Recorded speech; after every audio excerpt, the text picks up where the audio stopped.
Hey guys, I got home early today and I'm going to finish this project, and I thought I would show you what I'm doing. So maybe a month or so ago, I went to Hobby Lobby and I just got these plain black napkins. They were about $1.99, I think. So they were really inexpensive. I just wanted for decoration. I'm not going to be using them, so I wasn't looking for anything, really expensive, but just a decent quality that I could add a stencil to. And so this is the ultimate, what it's going to look like. So I just took it, I just folded it in half, and I stenciled this portion, which I'll show you how to do, and then I just have it into this napkin ring. The colors on this are kind of muted. I used a Maker's Mark. Oh no, I'm sorry, a Maker Studio. And for the black fabric, I really love their paints, but on this black fabric, these colors just weren't bright enough for me. And so I kind of stopped what I was doing and I decided to look for a different kind of paint. I went ahead and while I was doing that, I made another one, but you can see it's really hard to see these areas of the stencil, but these colors turned out really nice. So then I found, was it Chalk Couture. I've never used it, never bought any of their stencils, but I was looking online. It looked like their paints were pretty good, and you can put them on fabric and then you heat set them. So none of these have been heat set yet because I'm still kind of playing with everything, but these are the colors that I got using the Chalk Couture paint, and they're really, really nice. I really like the colors of them. And so I have my fourth napkin that I have not touched yet, and I've got my paints, and so I thought I would show you my last napkin and how I'm going to do that. So I have the stencil from a Maker Studio. Really, really love their stuff. This is what the stencil looks like. You can see the areas that I've already used because although it's clean, it keeps the paint. And one quick thing, so unlike stencils, if you think about even 5 years ago, stencils have really, really come a long way. From being just those really wide areas where you get a wide thing, a wide graphic or a wide stencil, like a big letter or something, these have gotten really, really intricate. I mean, you can see the lines in this one. These are all laser etched, I think is what their term is. So that you have these really, really tiny, tiny areas that get stenciled and really add a great amount of dimension to your stencils. These can be used many, many times. You just got to take care of them. It's a really tough material. So I'm doing this in my kitchen, so you can probably see behind me, just so that I can put it right into water as soon as I'm done with it, because I don't want the paint to build up. And then it gets into those little tiny areas, and it just makes it, so you can't use your stencil again. So what I do is I'll do like one napkin, I'll rinse it off, because it does get kind of a buildup on there. And if you just try to go, from my experience, if I just try to go to the next napkin, I lose some of that fine parts of the stencil. So what I do is I'll do one, I'll wash and dry it, let it sit to dry. Maybe an hour or two after it's done, I'll come to the other. So it is a little bit longer of a process because I am letting it dry in between. Again, that's just the way I do it. I don't know if that's the way everybody does it. So again, these are from a Maker Studio. It comes in a really big sheet. You can probably tell I just cut around the area that I wanted to use. So real quick, what I have done in the past is I got so excited to go. I got my napkin all laid out, and then I just took this whole thing and I put it down and I taped it off, and then I did my painting on it, and I lifted up the stencil just to see what was going on, and nothing was going on. I'm like, what is going on? Well, the fact that I had the backing still on it. So tip number one, after you get your, whatever it is you're stenciling, make sure to take the stencil off the backing. It's probably the best way to do this. So the paints I'm going to be using, again, I'm new to this. This is how I got them. I got them in these little tubes. I got them from somebody who's going out of business, and to be totally honest, these did not come to me in any way that I could really use them. They were dry inside. They're really, really thick. She told me just add some water to it. It thins them back down. That's just, if you can hear nails, that's Jax walking around. Hi, Jax.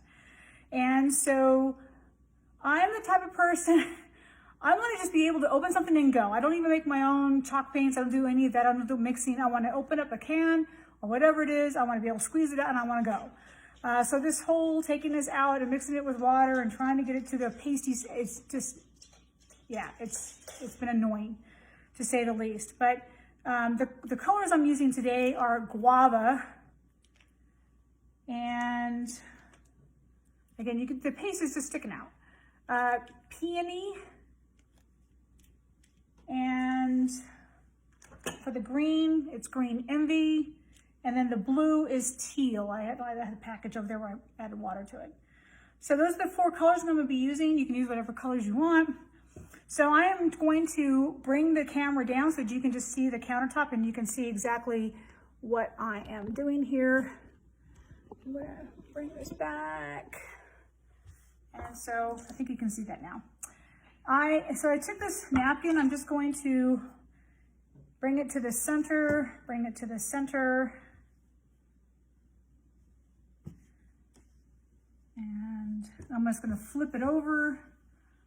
I've got the one end that I'm going to be working off of.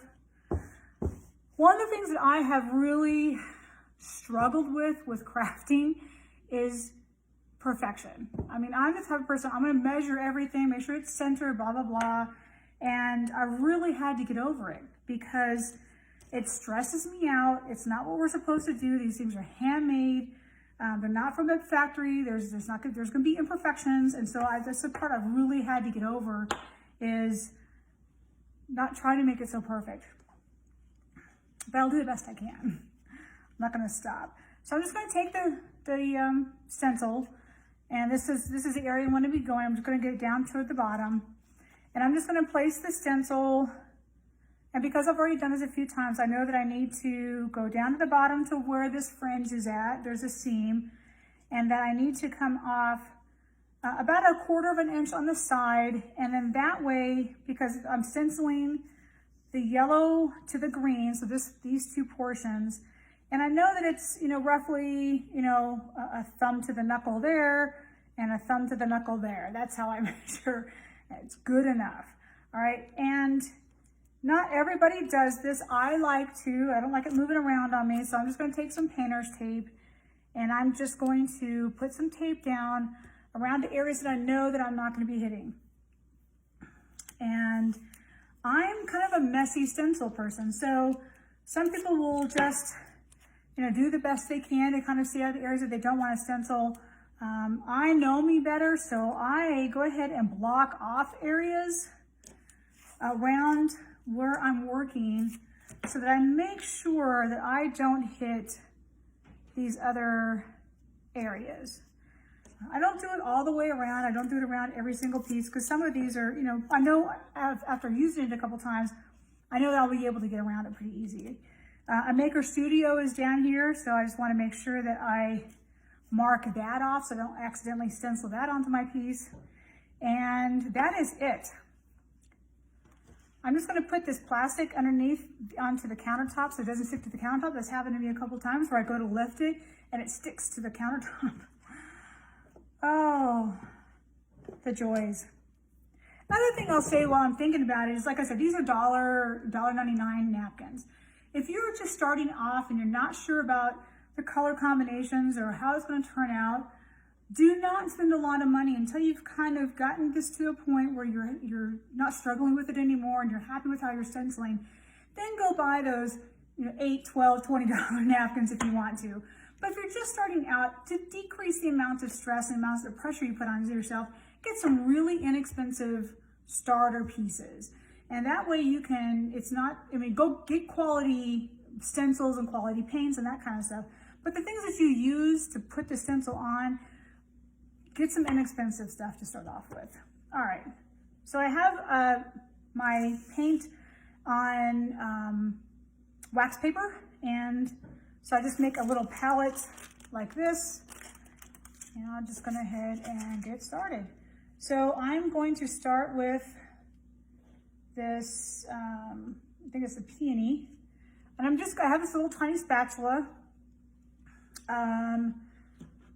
Chocolatier also has these little, like wedgy things. It's probably not the right term for it, but and then you can just kind of move your paint around. I think one of the ladies sent me this little spatula, which I love, especially for these little small areas. So now that it's placed here on the fabric, and it's taped off, I'm just going to start with these little flowers, and I'm just going to apply a little bit of paint, making sure that I get into those little areas, right? And I'm just scraping. And then I'm gonna move it over here to this one. See how I get into that piece of tape that I put down there, as I just know that I kind of go wide. And then I'm going to come back this way. Obviously it doesn't take a lot of paint. If these little piece, and again, once I opened it too, then the air got in it and they dried out even more. And it's just, yeah, I think that if I ever buy these paints again, I'll probably get the tubes that it comes in, because this is just frustrating for me. And anyway, so I'm just going to scrape, getting it all into those little fine areas I was showing you. It does dry pretty fast. And then once I get done with that one, I've got a little piece of paper towel here. I'm just going to get as much off as I can. I got some water. It's okay if your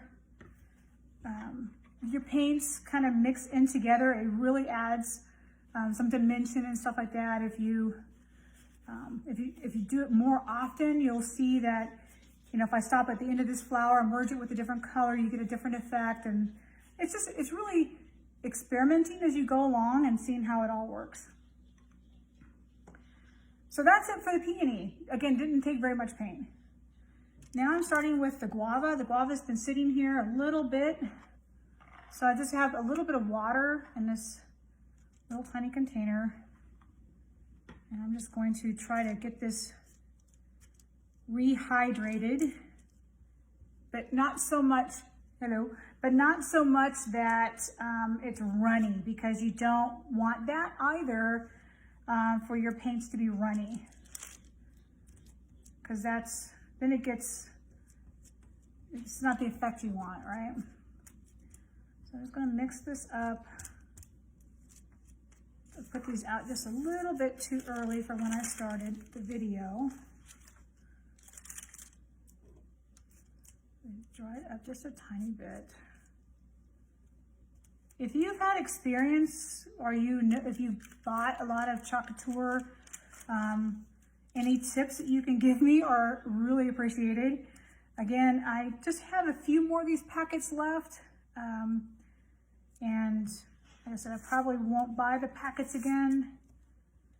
These actually had an expiration date on them. I don't know anything about the expiration date, if that meant anything.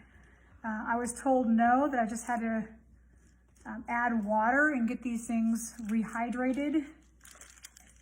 And so that's what I'm doing. All right, so I think that's gonna be good enough. I'm just gonna do this one flower up here on the top.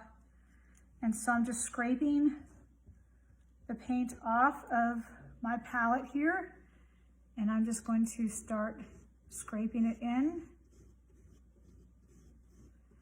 Like I said, from a video that I watched, after 4 hours, after this dries, I can go ahead and heat set it.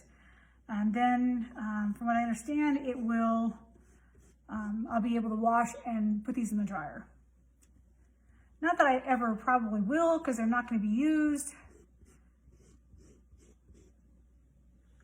I'm getting down to this one part that's really close to this, what I'm going to make a blue flower. And so I'm just trying to be real careful, scraping this around that area. Okay, really simple. And the results can be pretty dramatic, I think. And so next I've got this green. Again, I'm going to add a little water to it.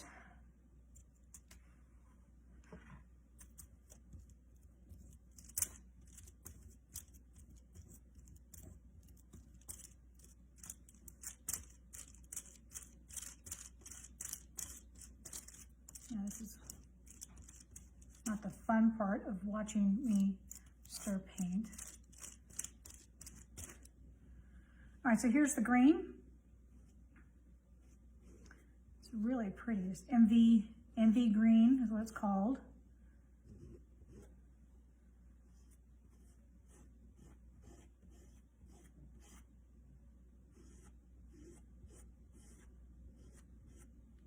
Just getting it into all these little crevices. Picking up some more paint. And because I've got masking tape down, it's easier to move around and not have to worry about it losing its position on the napkin. And so again, I'm just gonna get in these little crevices.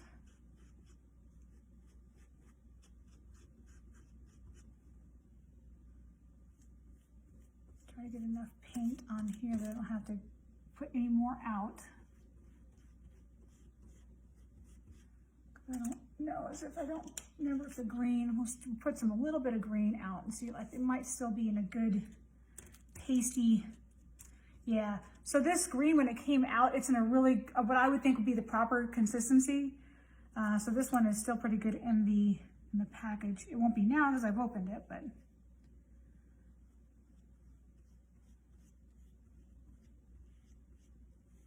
All right, so I'm just gonna go over it. Typically don't, but just because I've got this new bit of paint out, I just want to make sure I was able to get into all the parts and pieces. Again, I will be putting this in the water immediately once I get done, just to help get the paint off so it doesn't set. All right, there's that. So it kind of looks like a hot mess right now, but it won't be once I pull this back. And that's the nice surprise about what it looks like. All right, last color is this blue. Again, this is teal. Now, some of this paint went through the wax paper onto my countertop. Not a big deal, it comes right off. So if that happens, don't sweat it. I've done so many projects on this countertop, and whether painting beads, maybe you saw a post recently of me painting the beads, and left so much paint on my countertop just to come back by and it washes right off. So,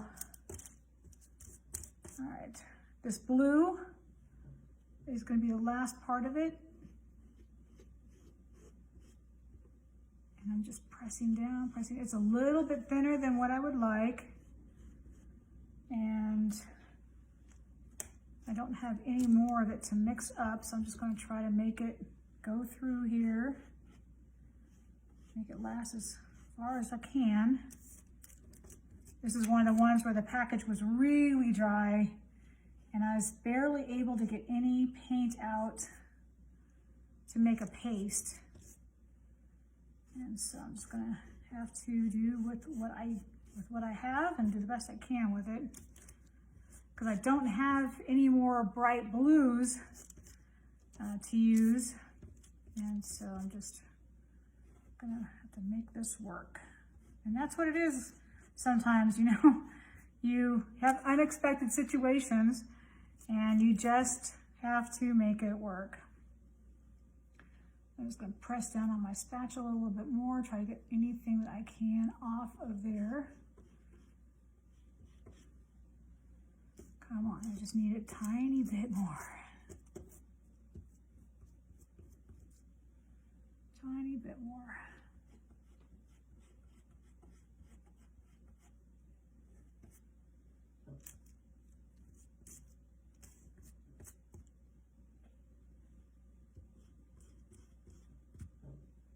I'm gonna add a little bit of water to see if I can't get just a tiny, tiny bit more. Who knew that wax paper would tear up when you add water? Did not know that, but it is. It's tearing up. So that's not helping me either.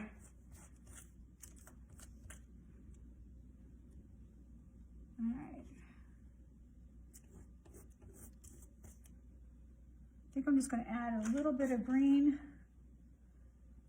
and just see what kind of color combination I get with the blue and the green, just to finish this off.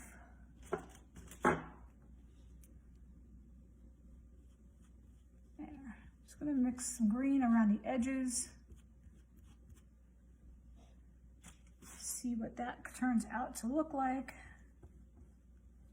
That blue, was it blue and green make yellow? Is that what it is? Oh man, I was wanting to make some orange painted beads one night, and I tried to mix like the red and the yellow together to make orange. I don't know what kind of color I made, but it certainly wasn't orange. Talk about frustrating. I went out and bought some orange because I just could not get it to work. All right, so it's all covered. And I'm going to be very careful. Normally I would run over to the sink and wash my hands or rinse off my hands, but I'm not gonna bother with that right at the moment because I want you to see what it looks like. I want to see what it looks like. So I'm just gonna pull up the tape and stick it there, stick it there. That's all right. And then just gently pull it back. You know, sometimes the mistakes or things that you didn't plan can turn out pretty cool. And so the fact that I didn't have enough blue to kind of cover that up, look how it turned out with that kind of a blue, let's see, where's that? This blue-green combination where I kind of mixed the colors together. So I really, really like the colors. I like the brightness of them. I'm really happy with the colors that I got.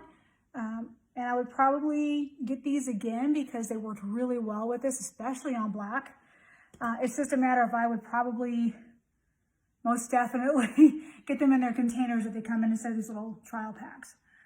But so that is it. Now I have all 4 of these done. I may even put the stencil back over one of these and just hit these areas that came out kind of dull. I may re-hit them. And that's, so what you do is you wash your stencil, right? So that you can, because I can't see anything right now. I really couldn't place this back on because I can't really see where anything is. So what I would do is I would go ahead and wash this, and then I would be able to see through it and then just put it back onto this piece exactly where where it is, and then start all over again. Really easy. It was just exactly the same way, except that you're not having to look about where you're positioning it because the stencil's already there. You just put the stencil right back on top. And then I can redo these colors. I may not do them today. I might wait till I get the colors again because I've kind of run out, but easy peasy. And then I'm just going to heat set them. And once this one's dry for 4 hours, so probably tomorrow I'll get around to, or next week, I'll get around to actually ironing these. And then my table will be set and it will look like this and just be sitting on my table. So anyway, I hope you enjoyed this. This is my first video for Edge Tucky Crafting, and I hope that you enjoy it. I hope to bring you many, many more. I've got all kinds of ideas rolling around. My craft area is packed with supplies that I've gotten, and it's just a matter of getting to them. And this was nice because I had to finish this last one. I have a pile of stuff on my dining room table. I just had to finish it. And I'm like, what a better time to do that than now? Just get one and get it knocked out. So if you have any questions, please just leave them in the comments. I will promise to read them and get back to you and answer your questions any way that I can. Again, if you have any tips for me for the products that I used, please give them to me. I really appreciate the tips that you have. And that's what it's all about. It's all about sharing. And I hope this inspired you to get a stencil, to get some inexpensive fabric or whatever it is you want to put it on, and just give it a shot. Remember, perfection is not the way to be, or the way you want to be with your crafts. And just it's about having a good time and just bringing light and color to your home. All right, y'all. Have a good one. Bye.